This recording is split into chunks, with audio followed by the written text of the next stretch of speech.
Hey everybody, welcome back to microbeerreviews.com. We have a Boulevard beer for you tonight to review, which we're kind of on a kick. We just recently reviewed The Calling, which is a double IPA, and it was absolutely phenomenal. And I've reviewed a bunch of Boulevard beers in the past, but I picked this one up. It's called Last Splash Wet Hopped Ale. I'm a huge fan of hops. Love anything that's fresh, and the wet hopped process is something that is fairly recent in the last year, so I couldn't resist. So basically what this is it's freshly harvested nugget hops that are delivered to the brewery within hours of harvesting. And it, on the website it explains how most breweries use pelletized hops, which are dried hops, so they don't have that oil resinous in them in the hop itself when they brew it. So when they dry them out, a lot of the flavor and a lot of that, what I call the goodness, goes away with it. So anyway, the point of this is the way they do this is they bring it right into the fermentation process, so all those aromatic oils are in the beer itself. Got some really cool pictures on the website. So basically what it says is, it says, statistically speaking, Last Splash would be best described as a wet hopped ale with an IBU of around 43, considered just what we would call a classic IPA. They use caramel and Munich malts to create a strong caramel toffee presence with a slight peachy, green, grassy notes from the wet nugget hops. Last Splash is late hopped in the brew house with Cascade Golding hops to provide a fruit spicy aroma to catapult that aroma and flavor derived from the oil content from that wet cone that they press in there. So it's one of those beers. Here again, I like when breweries do this because this process is a lot more laborious. It's a lot more expensive because you can't just store dry hops. I mean, once you pick them, they've got to roll to the brewery really quickly. They've got to get on it and brew them. And quite frankly, that lack of time and storage costs more money. One of the things about this one I just noticed, I've never seen this on a Boulevard beer. It says, I know you can't see it. It says pry off cap, use bottle opener. So I thought that was pretty cool. But it's got a really cool label, nice green yellow, which I think resembles that freshness in the hops and that what I would call that harvest type color. I paid $12 for the 6-pack. It came in this really cool box like this. It says Best Buy, and this is interesting. So it says Best Buy March 19th of 2015. For the record, it's now May of 2015. So we got this late, but I'm not going to worry about it. They're out of Kansas City. It said brewed off. I like this too. It says brewed off the beaten path.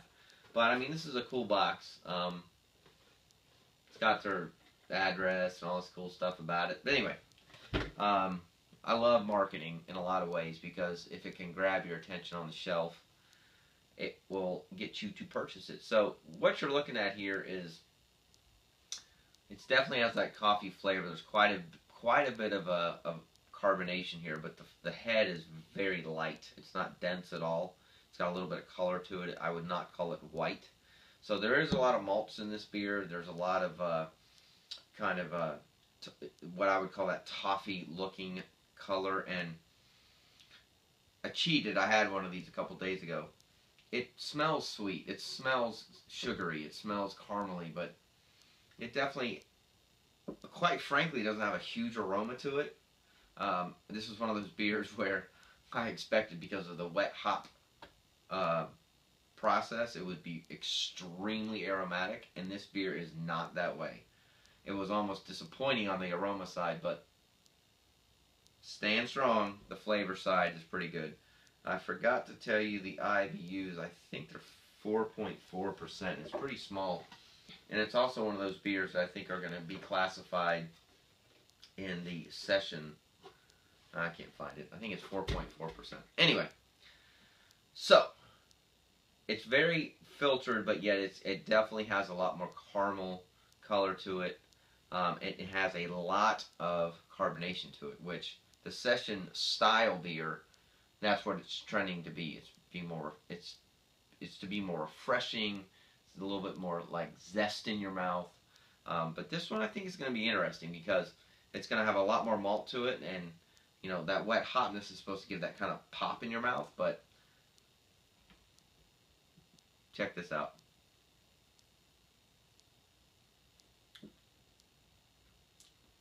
So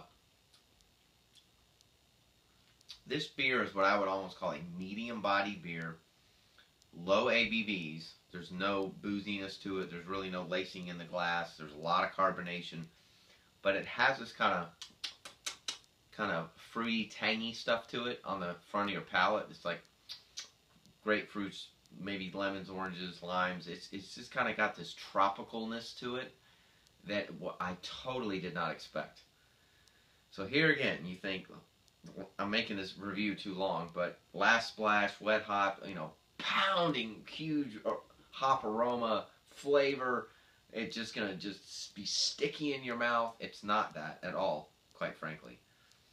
It's a sweet, malty, caramely toffee on the back end, but on the front end of your palate, it's very very citrusy. But it's got a much thicker body than any of the other session beers on the market, which I actually like. So I think it's cool that they've made this. The Boulevard Beer Brewing does things differently. They really don't strive to like take over the market, but in their own little niche, they really do a good job of being different. This is one of those examples. It's not that wet hoppy crazy thing you expect. It's fruity. It's got a phenomenal body to it for a low ABV. It's got a great flavor to it if you like anything that's tropical notes. It's fairly malty, but quite honestly, it's not that hoppy. So there you have it. That's my review. I would give this a... We rate our beers from 1 to 5. I would probably give this a 4. I think for what it is, it's really good. I like the fact that it's low ABVs and it's got all this unique flavor to it. I would buy it again. I'd like to get it earlier when it's fresher to see if it is different. So we got this one a little late. But the cool thing about this beer is that it's not your traditional session beer that is low ABVs, tons of hops, and that's it. And they're just trying to overtake what I call the macro market.